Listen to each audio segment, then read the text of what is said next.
आजदेखि अवैध मोबाइल बन्द गर्ने सफ्टवेयर लागू। प्रधानमन्त्री देउबा आज बालुवाटारको सरकारी निवासमा सर्दै घर भाडा प्रकरण 25 दिनभित्र प्रभावकारी अनुसन्धान गर्न आदेश मिल्यो। भागभण्डा माधव नेपाललाई 8वटा मन्त्रालय। ग्यालेक्सी 4K टिभी सञ्चालन हुन यति ढिलाइ किन? यसबारे महत्त्वपूर्ण जानकारी आजकै समाचारमा। नेपाली सेनाले निर्माण गरिरहेको कर्णाली करिडोरको निर्माण कार्य सम्पन्न। ओली समर्थक प्रति बाबुरामको कटाक्ष, पुच्छर केही बेर फिटिफिटी गर्छ। सेनाद्वारा कर्णाली करिडोरको निर्माण सम्पन्न गरी हस्तान्तरण। साउन 10 सम्म निषेधाज्ञा थपियो। उपत्यकाभित्र बाहिरबाट आउन दिइने। बढ्यो चिराइतेको मूल्य, प्रतिमन रु 20,000। 12को पञ्चरौदामा स्नातक उत्तीर्ण महिलालाई 51,000 भत्ता। एमसीसी अन्ततः देउभाइकै काँधमा। एमसीसी पास हुने पक्का पक्की। उपत्यकाभित्र सवारी साधन चले पनि सुनसान छ। नयाँ बस पार्क। बाढीले जर्मनी र बेल्जियमको जनजीवन प्रभावित। 70 जनाको ज्यान गयो, कैयौं बेपत्ता। कोरोना कहर। युएले नेपालसहित 14 देशमा लगायो यात्रामा प्रतिबन्ध।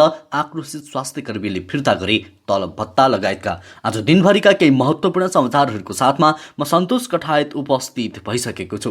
पुरा समाचार अत्यन्तै धेरै महत्त्वपूर्ण भएकाले अन्तिमसम्म हेर्नुहोला र समाचारलाई लाइक गर्न, कमेन्ट गर्न र साथीभाइमा सेयर गर्न पनि नबिर्सिनुहोला। साथै हाम्रो समाचारलाई कुन ठाउँ, कुन जिल्ला र कुन देशबाट यति बेला प्रत्यक्ष रूपमा हेरिरहनु भएको छ कमेन्ट गर्नुहोला। समाचारको सुरुमा ग्यालेक्सी 4K टेलिभिजनको प्रसङ्ग। ग्यालेक्सी 4K टेलिभिजन कमिङ सुन भन्न लागेको पनि लगभग 1 वर्ष नै हुन थाल्यो। यसबीचमा देशमा विभिन्न राजनीतिक उताप चढाव पनि आए। सरकार नै परिवर्तन भइसक्यो, तर अझै पनि ग्यालेक्सी 4K टिभी प्रसारणमा आउला र लाखौं दबिएर रहेका नेपालीको आवाज बन्ला भन्ने अपेक्षा पूरा हुन सकेको छैन। यसैबीचमा भने पत्रकार दीपक बोहराले एक स्टाटस पोस्ट गर्दै अब ग्यालेक्सी 4K टेलिभिजनको अन्तिम तयारी भन्नुहोस् भनेर एउटा स्टाटस पोस्ट गर्नुभएको छ। त्यसैगरी अब अर्को महत्त्वपूर्ण समाचारतर्फ लागौं। उपत्यकामा वैशाख 16 गतेबाट जारी निषेधाज्ञा साउन 10 गतेसम्म लम्ब्याउने निर्णय भएको छ। उपत्यका बाहिरबाट आएका सार्वजनिक सवारीलाई काठमाडौँ उपत्यका प्रवेशमा खुकुलो गरिने निर्णय गरिएको हो। उपत्यकाका प्रमुख जिल्ला अधिकारीहरूले बिहिबार सो निर्णय गरेका हुन्। आवश्यक परेका सार्वजनिक यातायातलाई उपत्यकामा प्रवेशका लागि सम्बन्धित जिल्लाका प्रमुख जिल्ला अधिकारीहरूको सिफारिस चाहिने बताइएको छ।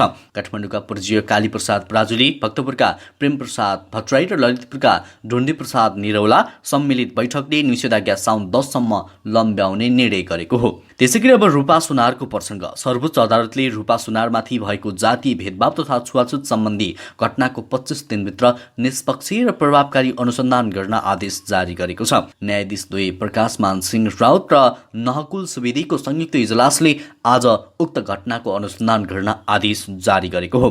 जातीयताका कारण घर भाजा दिन इन्कार गरेर आरोप अनुसन्धानका क्रममा रहेकी बबर महलकी घरबेटी सरस्वती प्रधान तत्कालीन शिक्षा, विज्ञान तथा प्रविधि मन्त्री कृष्ण गोपाल श्रेष्ठका उपस्थितिमा उहाँकै सरकारी सवारी साधनमा लगिएको भनिएकाले रितपूर्वक जारी दरखास्त दर्ता गरी निष्पक्ष अनुसन्धान गर्न आदेशमा भनिएको छ।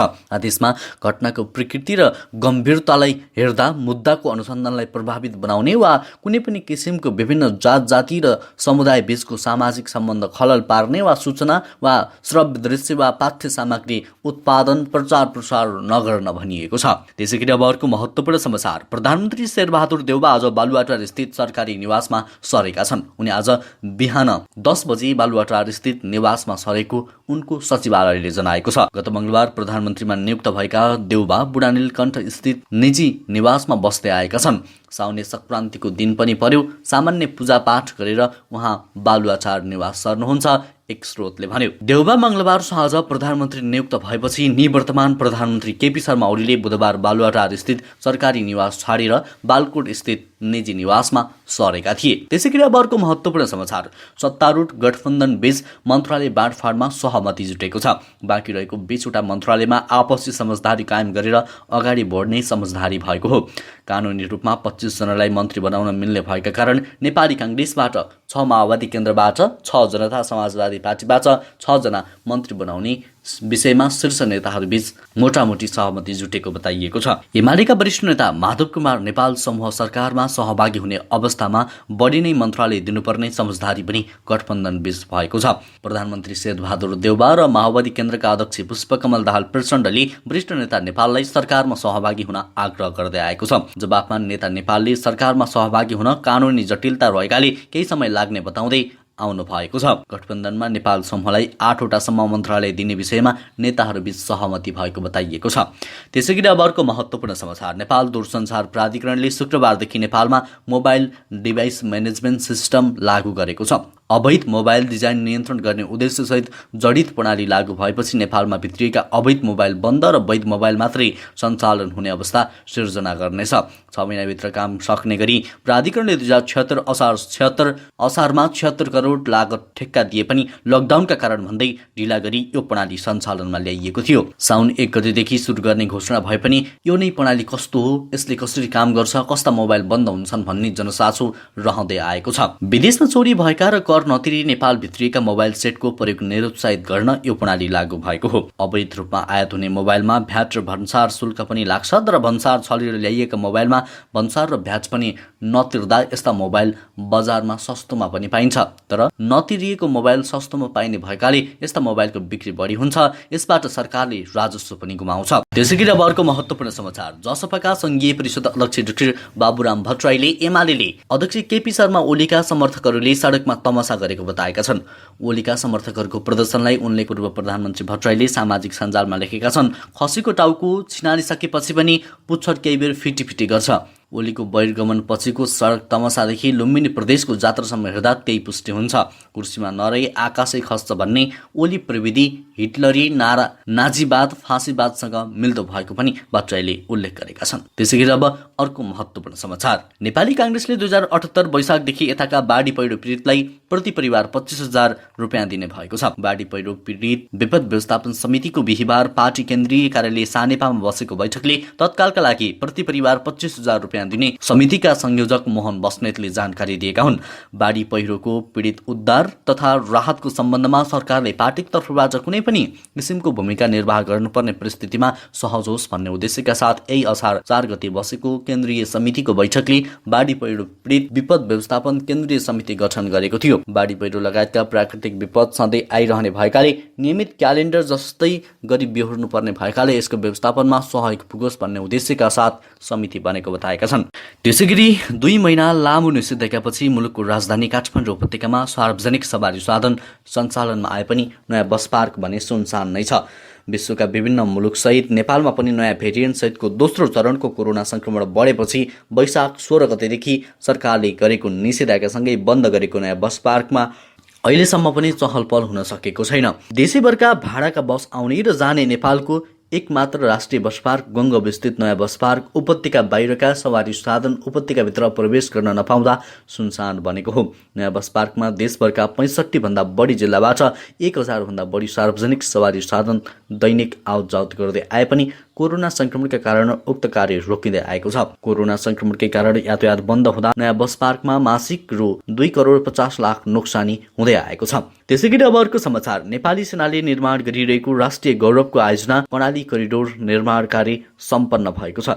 2071 साल चैत 5 गतेदेखि नेपाली सेनालाई जिम्मा दिएको कालीकोट बाजुराको भूभाग छिचोल्दै हुम्लाको सरिसल्लासम्मको 122.75 किलोमिटर लम्बाइ र 6 मिटर चौडाइ ट्र्याक खोली निर्माण कार्य सम्पन्न गरिएको हो। कर्णालीका स्थानीय बासिन्दा विकासमा जोडिने आशाले करिडोर निर्माण गरिएको हो। यो सडक भारतको रूपेडिया नाकाबाट सुरु भएर कालीकोटको खुलालु लैफु तथा बाजुराको जगन्नाथर हिमाली गाउँपालिका हुँदै हुम्लाको मैलाबाट सुरु भएर सिमीकोट जोडेर चीनको तिब्बतसँग सिमानासम्म जोडिएको छ। यो सडक कर्णालीको विकासको लागि मेरुदण्ड हुने हुम्ला ताजकोट गाउँपालिकाका अध्यक्ष बागदल मल्लले बताउनु भएको छ। त्यसैगरी संयुक्त अरब इमिरेट्स युएईले आफ्ना नागरिकलाई नेपालसहित 14 देशको यात्रामा प्रतिबन्ध लगाएको छ। युएईको विदेश मन्त्रालय र राष्ट्रिय आपतकालीन सङ्कट व्यवस्थापन केन्द्र प्राधिकरणले कोरोना संक्रमणको जोखिमका दृष्टिले आफ्ना नागरिकलाई नेपालसहित 14 देशमा प्रतिबन्ध लगाएको हो।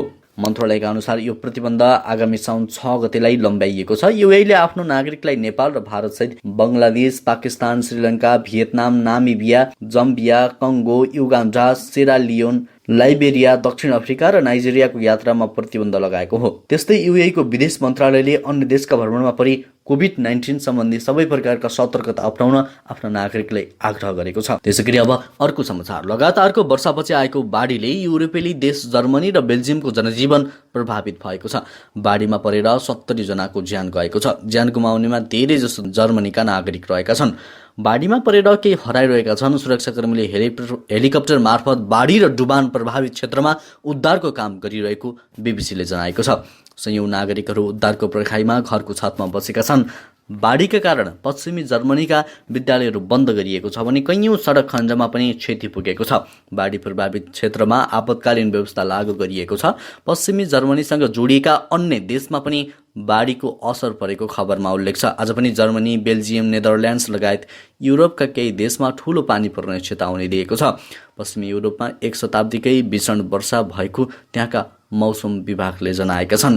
त्यसैगरी अब अर्को महत्त्वपूर्ण समाचार। 2074 सालमा आफै प्रधानमन्त्री हुँदा अमेरिकी सरकारसँग सम्झौता गरेको $500 मिलियन अमेरिकी डलर बराबरको एमसिसी सम्झौता संसदबाट पारित गर्ने जिम्मेवारी घुमेफिरी अन्ततः प्रधानमन्त्री शेरबहादुर देउवाकै काँधमा आएको छ। मंगलबार देउवाले प्रधानमन्त्रीको रूपमा शपथ खाए लगत्तै सबैभन्दा पहिले नेपालका लागि अमेरिकी राजदूत र्यान्डी बेरीले बधाई दिएका थिए। बिहिबार अमेरिकी राजदूतको भेटपछि उनले एउटा ट्विट गर्दै भनेका छन्, मेरो कार्यकालमा नेपाल र अमेरिका बीचको सम्बन्ध र साझेदारी अझै गहन बनाउन चाहिरहेको छु।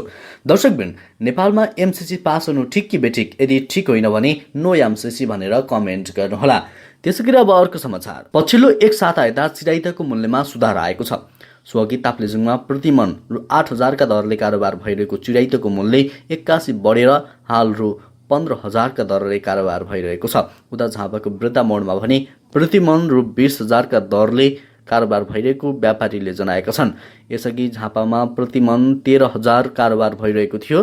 पछिल्लो 1 साता यता क्रमशः वृद्धि हुँदै हाल झापामा प्रतिमन रु 20,000 पुगेको हो। त्यसैगरी 1 साता अवधिसम्म यहाँ प्रतिमन र 8,000 मा किनबेच भइरहेको थियो। अहिले रु 25,000 पुगेको छ। झापामा रु 20,000 छ।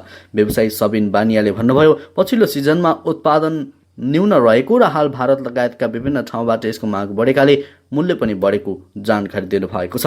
हवस् त दर्शकवृन्द, अहिलेलाई केही महत्त्वपूर्ण समाचारको सिलसिला यति नै। हरेक दिन बिहानै ताजा अनि सत्य समाचारको लागि हाम्रो युट्युब च्यानल इन्फो खबरलाई सब्स्क्राइब गर्नुहोला। अहिलेलाई भने म लगायत हाम्रो सम्पूर्ण टिमलाई बिदा दिनुहोस्। नमस्कार।